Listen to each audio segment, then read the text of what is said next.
विद्यार्थी मित्रांनो, मागच्या पाठामध्ये आपण आधुनिक आवर्त सारणी यामधील आवर्त सारणीची रचना आणि आधुनिक आवर्त सारणीमध्ये मूलद्रव्यांचे इलेक्ट्रॉन स्वरूपण कसं आहे, इलेक्ट्रॉन स्वरूपण म्हणजे काय आणि इलेक्ट्रॉन स्वरूपण कसं लिहावं, म्हणजे उदाहरणार्थ सोडियमचा अणुअंक आहे 11, त्याचं इलेक्ट्रॉन स्वरूपण 2, 8, 1 हे कसं लिहावं काय नाही वगैरे वगैरे आपण मागच्या व्हिडिओमध्ये पाहिले. म्हणजे विज्ञान आणि तंत्रज्ञान भाग 1 मूलद्रव्यांची आवर्त सारणी पाठ दुसरा हा जो आहे त्याच्यातल्या तिसऱ्या व्हिडिओमध्ये आपण हे सगळं पाहिलेलं आहे. आता हा जो चौथा व्हिडिओ याच्यामध्ये आपण गण व इलेक्ट्रॉन स्वरूपण, एखाद्या मूलद्रव्याचा इलेक्ट्रॉन स्वरूपणाचा तो मूलद्रव्य कोणत्या गणामध्ये आहे, त्यांच्याशी काय संबंध, त्या जागेशी त्याच्या स्थानाशी काय संबंध येतो हे आपण आता या व्हिडिओमध्ये पाहू. विद्यार्थी मित्रांनो, तुम्हाला दिसेल की गण 1 म्हणजेच अल्क धातूंच्या कुलातील सर्व मूलद्रव्यांच्या संयुजा इलेक्ट्रॉनांची संख्या समान आहे. गण 1 म्हणजे अल्क धातूंच्या कुलामधील सर्व मूलद्रव्यांच्या संयुजा इलेक्ट्रॉनची संख्या समान आहे. आता या ठिकाणी पहिला प्रश्न हा पडायला पाहिजे आपल्याला की संयुजा इलेक्ट्रॉन म्हणजे काय. कारण संयुजा इलेक्ट्रॉन म्हणजे काय हे कळाल्यावरच संयुजा इलेक्ट्रॉनची त्याचा काय संबंध हे लक्षात येईल ना तुम्हाला. कारण संयुजा इलेक्ट्रॉन म्हणजे काय हे जर माहीत नसेल तर त्या मूलद्रव्याचे त्याच्या स्थानाशी आपण त्याचा संबंध जोडू शकणार नाही. मग संयुजा इलेक्ट्रॉन कशाला म्हणायचं. एखाद्या मूलद्रव्यामध्ये, आता आपण उदाहरण सोडियमचं आपण तुम्हाला माहिती आहे त्याचं तोच उदाहरण घेऊ आपण. 2 सोडियमचा इलेक्ट्रॉन स्वरूपण 2, 8 आणि 1. पहिल्या कवचामध्ये 2, दुसऱ्यामध्ये 8, तिसऱ्या कवचामध्ये 1 एवढे मूलद्रव्य आहेत. तर शेवटचं जे कवच आहे ते तिसरं कवच आहे. म्हणजे सोडियमच्या अणूमध्ये 3 कक्ष आहेत, 3 कवच आहेत, त्यापैकी शेवटच्या कवचामध्ये 1 इलेक्ट्रॉन आहे आणि हा इलेक्ट्रॉन संयुजा ठरवतो. म्हणजे सोडियमची संयुजा किती आहे, 1 आहे, ही या संख्येवरून ठरते. त्यामुळं शेवटच्या कक्षेतील जे इलेक्ट्रॉन आहे, शेवटच्या कवचातील जे इलेक्ट्रॉन आहे त्या इलेक्ट्रॉनला संयुजा इलेक्ट्रॉन असं म्हणतात. काय म्हणतात त्याला, संयुजा इलेक्ट्रॉन. आणि त्यांची संख्या ही समान आहे. म्हणजे अल्क धातूंच्या कुलातील, अल्क धातू कोणते आहेत, पहिलं गण पहिलं वरती हायड्रोजन आहे, त्याच्यानंतर सोडियम, लिथियम, सोडियम, पोटॅशियम, हे जे उभे हा जो पहिला गण आहे तो हा. मी तुम्हाला अजून एकदा आपण पाहून घेऊ. इथं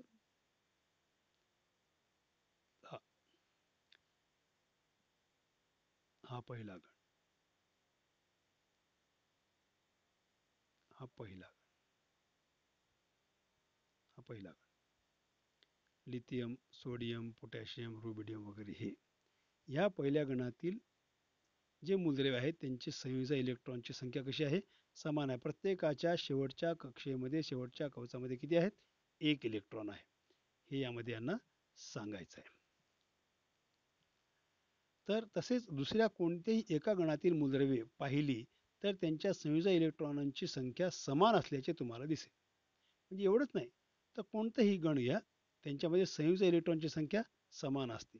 बेरियम, मॅग्नेशियम, कॅल्शियम, स्ट्रॉन्शियम हे जे आहे या सगळ्यांमध्ये संयुजा इलेक्ट्रॉनची संख्या समान आहे. बेरियम, हा जो बेरियम आहे याचा अणुअंक आहे 4. इथं लिहिलंय बघा, इथं वरती लिहिलंय 4. याचं इलेक्ट्रॉन स्वरूपण काय होईल, पहिल्या कक्षेमध्ये 2, दुसऱ्या कक्षेमध्ये 2, एकूण किती झाले, 4 इलेक्ट्रॉन. म्हणजे संयुजा इलेक्ट्रॉन किती आहेत, 2 आहेत. मॅग्नेशियम 2, 8 आणि 2, म्हणजे इलेक्ट्रॉन स्वरूपण अणुअंक किती आहे, 12. इथं दिले बघा 12. म्हणजे 2, 8, 2 किती, शेवटच्या कक्षेमध्ये 2, संयुजा इलेक्ट्रॉनची संख्या 2. तसं सगळ्यांचं तसंच आहे. म्हणजे कोणत्याही गणामध्ये वरून खाली एका गणातील सर्व जे मूलद्रव्य आहेत त्यांच्यामध्ये संयुजा इलेक्ट्रॉनची संख्या कशी आहे, समान आहे, आपल्याला या ठिकाणी पाहायला मिळतं. उदाहरणार्थ बेरिलियम, मॅग्नेशियम, कॅल्शियम ही मूलद्रव्ये गण 2 मध्ये म्हणजे अल्कधर्मी मृधातूंच्या कुलामध्ये आहेत. त्यांच्या बाह्यतम कवचात 2 इलेक्ट्रॉन आहेत. आता पाहिलं आपण, त्याच्या बाह्यतम कवचामध्ये 2 इलेक्ट्रॉन आहेत. तसेच गण 17 म्हणजे हॅलोजन कुलातील फ्लोरीन, क्लोरीन, ब्रोमीन, आयोडीन या मूलद्रव्यांच्या बाह्यतम कवचात 7 इलेक्ट्रॉन आहेत. ते कसे आता बघू आपण. हे बघा, 17वं गण. कोणतं गण सांगते? 17वं. हे 17वं गण. हे 17वं जे गण आहे याच्यामध्ये फ्लोरीन 2, अणू किती आहे? 9 आहे. त्याचे इलेक्ट्रॉन सोडून काय होईल? 2 आणि 7. किती झाले एकूण? 9.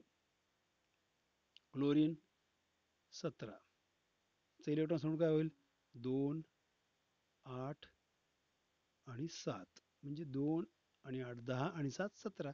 म्हणजे शेवटच्या कवचामध्ये किती व्हायलेत? 2 व्हायलेत. शेवटच्या कवचामध्ये 2 इलेक्ट्रॉन, सॉरी 7 7 आहेत. इथं 7, प्रत्येकाच्या शेवटच्या कवचामध्ये 7 इलेक्ट्रॉन आहेत.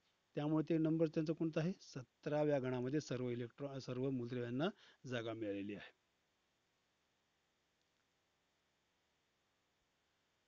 तसेच 17 गण मधील हॅलोजन कुलातील फ्लोरीन, क्लोरीन इत्यादी मूलद्रव्यांच्या बाह्यतम कवचात 7 इलेक्ट्रॉन आहेत.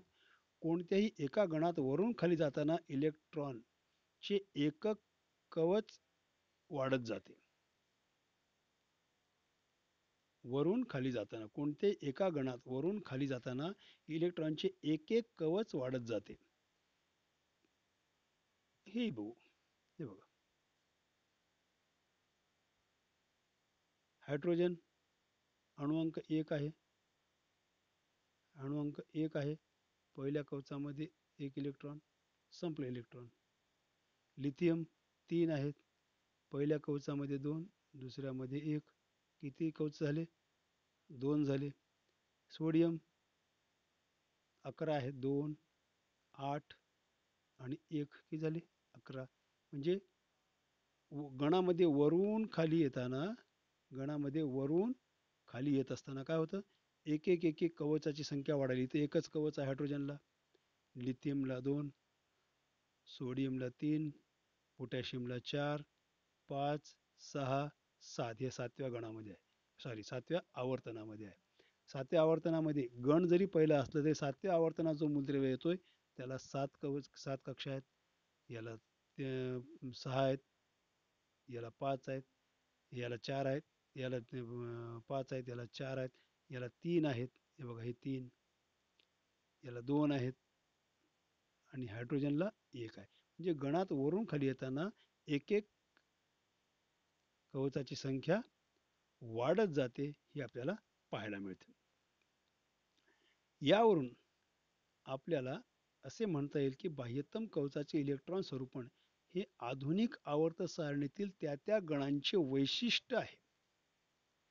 मात्र जसे आपण एखाद्या गणात वरून खाली जातो तशी कवचाची संख्या वाढत जाते. वरून खाली येताना कवचाची संख्या वाढते, कारण आवर्तनाचा क्रमांक बदलतो.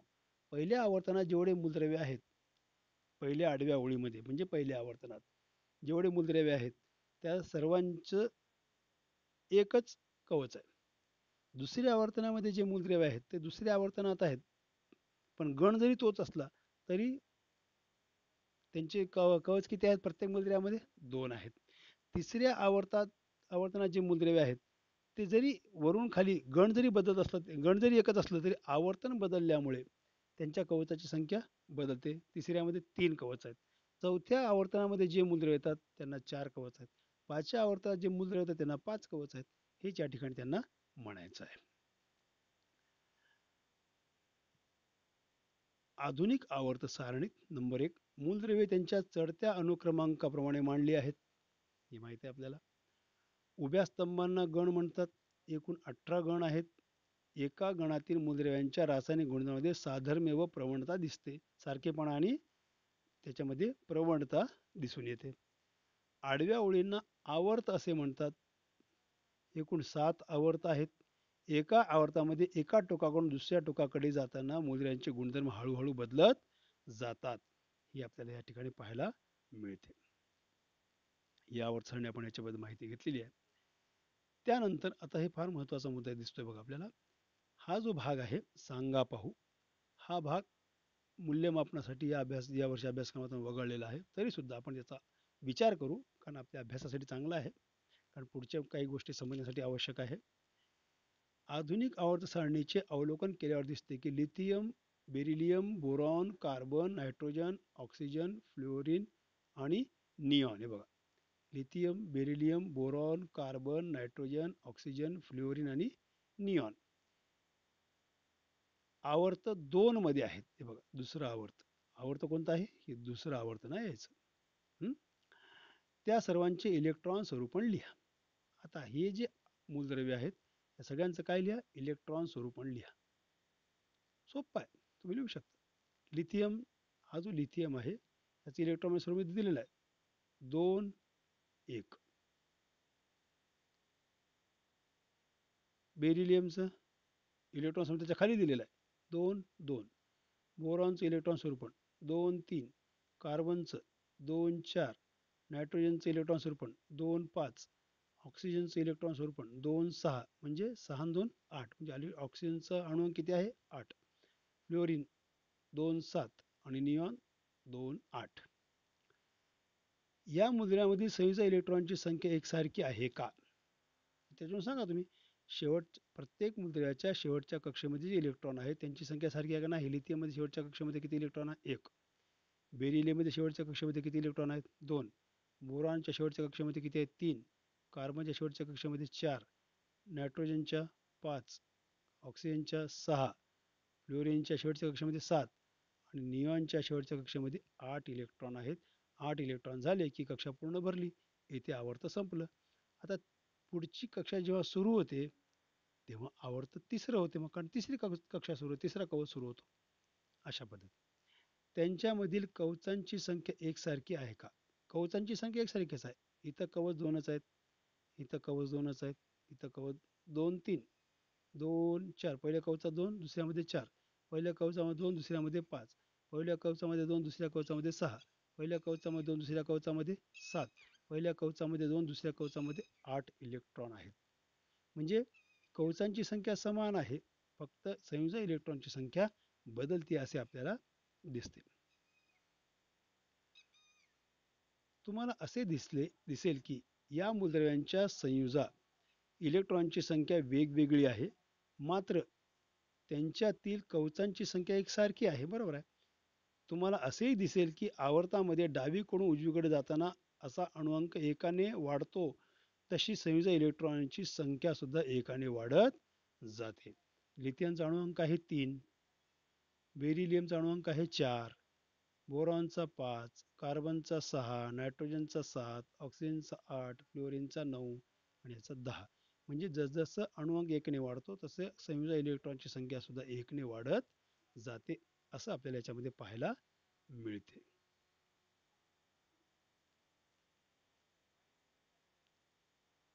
आता पुढे आपल्याला असे म्हणता येईल की ज्या मूलद्रव्यांमध्ये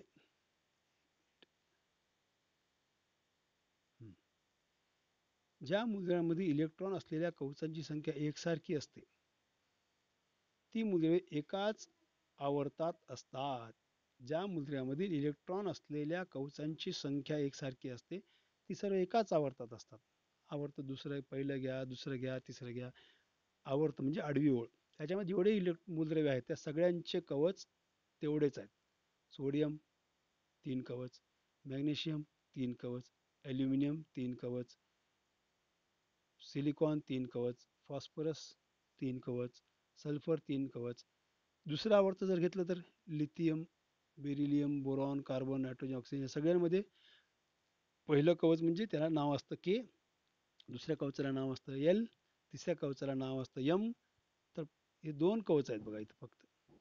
या दुसऱ्या आवर्तात जे मूलद्रव्य आहेत त्यांना सगळ्यांना फक्त 2 कवचामध्ये त्यांची मूलद्रव्याची इलेक्ट्रॉनची विभागणी केलेली आहे. तिसऱ्या आवर्तात असलेल्या सोडियम, मॅग्नेशियम या मूलद्रव्यांच्या के एल एम या 3 कवचामध्ये इलेक्ट्रॉन असतात. या मूलद्रव्यांचे इलेक्ट्रॉन स्वरूपण लिहावं खात्री करा. त्या सगळ्यांचं काय करायचं? इलेक्ट्रॉन स्वरूपण. सोडियम 281, मॅग्नेशियम 282, ॲल्युमिनियम 283 असं इलेक्ट्रॉन स्वरूपण लिहायचं व त्याची खात्री करायची.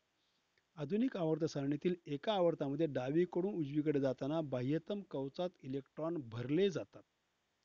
डावीकडून उजवीकडे जाताना, बरोबर आहे. सोडियमच्या शेवटच्या कवचामध्ये 1 इलेक्ट्रॉन आहेत. मॅग्नेशियमच्या शेवटच्या कवचामध्ये 2 आहेत. ॲल्युमिनियमच्या शेवटच्या कवचामध्ये 3 आहेत. सिलिकॉनच्या शेवटच्या कवचामध्ये 4 आहेत. म्हणजे शेवटच्या कवचामध्ये 1 इलेक्ट्रॉन सोडियमच्या वेळेस आहे. मग हळूहळू शेवटच्या कवचामध्ये एक एक एक एक एक एक इलेक्ट्रॉन वाढत जातोय आणि आर्गॉनच्या वेळेस शेवटच्या कवचामध्ये 8 इलेक्ट्रॉन आहेत. तिथं आवर्ताचा शेवट होतो. म्हणजे डावीकडून उजवीकडे जाताना बाह्यतम कवचात इलेक्ट्रॉन भरले जातात. पुढचा आवर्त सुरू होताना नवीन इलेक्ट्रॉन कवच भरायला सुरुवात होते. म्हणजे लिथियम, निऑन, निऑनचं अणू किती आहे? 10 आणि त्याचं इलेक्ट्रॉन स्वरूप पण 2 आणि 8. निऑन 2 आणि 8 त्याचं इलेक्ट्रॉन स्वरूप आणि इथं दुसरं आवर्त या ठिकाणी संपते. आता तिसरा आवर्त जेव्हा सुरू होतो हा सोडियम, याचं इलेक्ट्रॉन स्वरूप काय आहे? 2, 8, 1 असं आहे. म्हणजे इथं तिसरा आवर्त सुरुवात झाली आणि त्याच्यामध्ये 1 इलेक्ट्रॉन आहे. त्याच्या पुढचा आहे मॅग्नेशियम 2, 8, 2. म्हणजे हळूहळू डावीकडून उजवीकडे जसं जातो तसं एकाच कक्षेमध्ये इलेक्ट्रॉनची संख्या वाढत जाते. इलेक्ट्रॉन बाह्यतम कवचात इलेक्ट्रॉन भरले जातात आणि तो आवर्त संपलं की जेव्हा पुढचा आवर्त सुरू होतो, नवीन कक्षा व नवीन इलेक्ट्रॉनने त्याची सुरुवात होते. आपल्याला त्याच्यामध्ये पाहायला मिळतं. पहिल्या 3 आवर्तामधील मूल्यांची संख्या ही कवचांची इलेक्ट्रॉन धारकता इलेक्ट्रॉन अष्टकांचा नियम यावरून ठरते. बघा, पहिल्या 3 आवर्तामध्ये आणि आपल्याला यावर्षी त्यांचाच अभ्यास करायचा आहे. त्या 3च्या पुढचे जे कवच आहेत, सॉरी, तिसऱ्या आवर्ताच्या पुढचे जे आवर्त आहेत 4, 5, 6, 7, त्यांच्याबद्दल आपल्याला अभ्यास करायचा नाही. 3 आवर्तामध्ये हा गुणधर्म लागू होतो. इलेक्ट्रॉनचा अष्टकाचा नियम, इलेक्ट्रॉन धारकता व अष्टकाचा नियम यावरून पहिल्या 3 आवर्तातील मूलद्रव्यांची संख्या ही ठरत असते. आता इलेक्ट्रॉन धारकता म्हणजे काय आणि इलेक्ट्रॉन अष्टकाचा नियम म्हणजे काय हे आपल्याला पाहायचं आहे. लिहून घ्या, ऐकत ऐकत लिहित राहा. इलेक्ट्रॉन धारकता कशाला म्हणायचं? एखाद्या मूलद्रव्याच्या कक्षा आहेत. हा केंद्र आहे, धनप्रभार आहे, ही पहिली कक्षा, पहिलं कवच, दुसरं कवच, तिसरं कवच, असे कवच आहेत. तर पहिल्या कवचामध्ये जास्तीत जास्त किती इलेक्ट्रॉन सामावू शकतात त्या संख्येला त्या इलेक्ट्रॉनची धारकता, त्या कवचाची इलेक्ट्रॉन धारकता असं म्हणतात. दुसरं कवच आहे, त्या दुसऱ्या कवचामध्ये जास्तीत जास्त किती इलेक्ट्रॉन सामावू शकतात ती जी कॅपॅसिटी आहे, ती त्याची जी क्षमता आहे, त्या दुसऱ्या कवचाची किती इलेक्ट्रॉन सामावण्याची क्षमता आहे त्या क्षमतेला काय म्हणतात? दुसऱ्या कवचाची इलेक्ट्रॉन धारकता.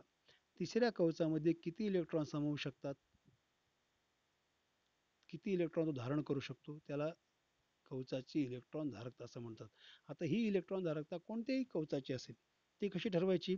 त्यासाठी सूत्र आहे, इकडे बघा तक्त्यामध्ये, 2n चा वर्ग. या ठिकाणी n म्हणजे काय आहे? n म्हणजे कवचाचा क्रमांक. n म्हणजे काय आहे? कवचाचा क्रमांक. आणि सूत्र काय आहे? आता समजा हा केंद्र आहे आणि त्याच्या भोवताली हा पहिला कवच आहे. आता या पहिल्या कवचामध्ये जास्तीत जास्त किती इलेक्ट्रॉन बसू शकतात यासाठी सूत्र काय आहे? 2n चा वर्ग. हे 2, हे n चा वर्ग. आता n म्हणजे काय? n म्हणजे कवचाचा क्रमांक. कवच, कोणता कवचाचा अभ्यास करतो आपण? पहिल्या कवच.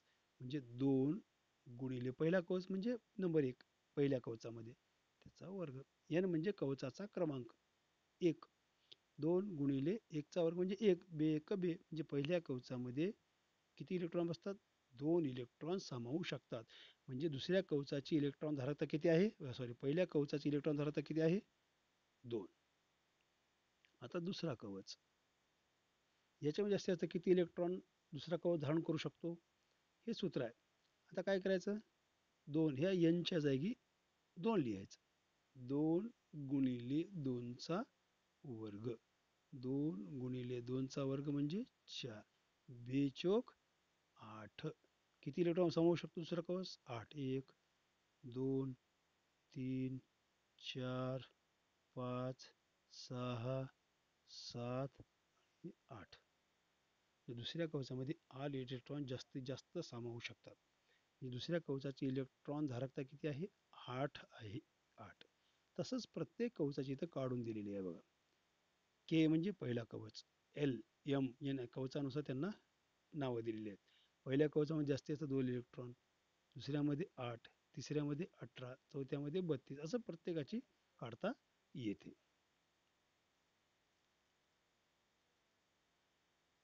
कवचाच्या इलेक्ट्रॉन धारकतेनुसार पहिल्या आवर्तात 2 मूलद्रव्ये आहेत तर दुसऱ्या आवर्तात 8 मूलद्रव्ये आहेत. इलेक्ट्रॉन अष्टकाच्या नियमानुसार तिसऱ्या आवर्तात सुद्धा 8 मूलद्रव्ये आहेत. पुढील आवर्तामध्ये इलेक्ट्रॉन भरण नियंत्रित करणारे आणखी काही घटक आहेत. पुढल्या आवर्तामध्ये आपल्याला यावर्षी फक्त पहिला, दुसरा आणि तिसऱ्या आवर्तांचा अभ्यास करायचा आहे. त्याच्या पुढे चौथा, पाचवा, सहावा, सातवा हे जे आवर्त आहेत, त्या आवर्तामध्ये इलेक्ट्रॉन भरण नियंत्रित करणारे अजून काही सुद्धा घटक आहेत. त्यांचा विचार याच्या पुढच्या इयत्तामध्ये केला जाईल. मूलद्रव्यांची रासायनिक अभिक्रियाशीलता ही त्याच्या संयुजा इलेक्ट्रॉनांची संख्या व संयुजा कवच कोणते आहे यावरून ठरते. म्हणजे एखादा मूलद्रव्य किती अभिक्रियाशील आहे, त्याची अभिक्रियाशीलता, तो अभिक्रियाशील आहे का, मध्यम अभिक्रियाशील आहे का, तीव्र अभिक्रियाशील आहे, तो तीव्र धातू आहे, धातू सदृश आहे का, अधातू आहे का, मध्यम धातू आहे, जे काही आहे त्याची अभिक्रियाशीलता ती संयुजा इलेक्ट्रॉनची संख्या व संयुजा कवच कोणते आहे यावरून ठरत असते. झाला वेळ, 21 मिनिटं झालेली आहे. ठीक आहे, आता हाच मुद्दा आपला शेवटचा ठेवू. या दोन्ही बाबींची माहिती आधुनिक आवर्त सारणीतील मूलद्रव्यांचे स्थान कोठे आहे, कोणत्या गणात व कोणत्या आवर्तात यावरून मिळते. त्यामुळे मूलद्रव्यांच्या अभ्यासात आधुनिक आवर्त सारणी अत्यंत उपयुक्त आहे. आता या ठिकाणी हा व्हिडिओ संपवायच्या अगोदर मी तुम्हाला हा जो मी नियम सांगितला होता तो नियम सांगतो. आता इथं कवचाची इलेक्ट्रॉन धारकता आपण पाहिले, पण इलेक्ट्रॉन अष्टकाचा नियम या 3 गणांसाठी जो लागू होतो, सॉरी 3 आवर्तासाठी, पहिला आवर्त, दुसरा आवर्त आणि तिसरा आवर्त, 3 आवर्तासाठी जो नियम लागू होतो त्या नियमाबद्दल बोलू आपण. इलेक्ट्रॉन अष्टकाचा नियम ते आहे, ते संयुजाशी निगडीत नियम आहे तो. आता संयुजा म्हणजे काय, एखाद्या मूलद्रव्यामध्ये शेवटच्या कक्षेतील इलेक्ट्रॉनची जी संख्या आहे त्याचं अष्टक पूर्ण करण्यासाठी, लिहून घ्या, मूलद्रव्याच्या अणूच्या शेवटच्या कक्षेतील अष्टक पूर्ण करण्यासाठी लागणाऱ्या इलेक्ट्रॉनची संख्या म्हणजे इलेक्ट्रॉनच्या अष्टकाचा नियम म्हणजे संयुजा. शेवटच्या कवचामध्ये जास्तीत जास्त किती इलेक्ट्रॉन असतात, त्याची इलेक्ट्रॉन धारकता जरी काही असली तरी शेवटचा जर कवच असेल तर त्याच्यामध्ये जास्तीत जास्त 8च इलेक्ट्रॉन असू शकतात. आणि जर नसतील तर तो मूलद्रव्य काय करतो, 8 इलेक्ट्रॉन करण्याचा प्रयत्न करतो. आणि ते 8 इलेक्ट्रॉन करण्याचा प्रयत्न करण्यासाठी तो इलेक्ट्रॉन कमी असतील तर तो इलेक्ट्रॉन घेतो, स्वीकारतो, आणि इलेक्ट्रॉन जास्त असतील तर दुसऱ्या मूलद्रव्याला इलेक्ट्रॉन देऊन त्याची क्रियाशीलता सिद्ध करतो. म्हणजे शेवटच्या कवचातील अष्टक स्थिती प्राप्त करण्यासाठी, लक्षात ठेवा चांगलं, मूलद्रव्याच्या अणूच्या शेवटच्या कक्षेतील अष्टक स्थिती प्राप्त करण्यासाठी दिल्या जाणाऱ्या किंवा घेतल्या जाणाऱ्या इलेक्ट्रॉनच्या संख्येला त्या मूलद्रव्याची संयुजा असे म्हणतात.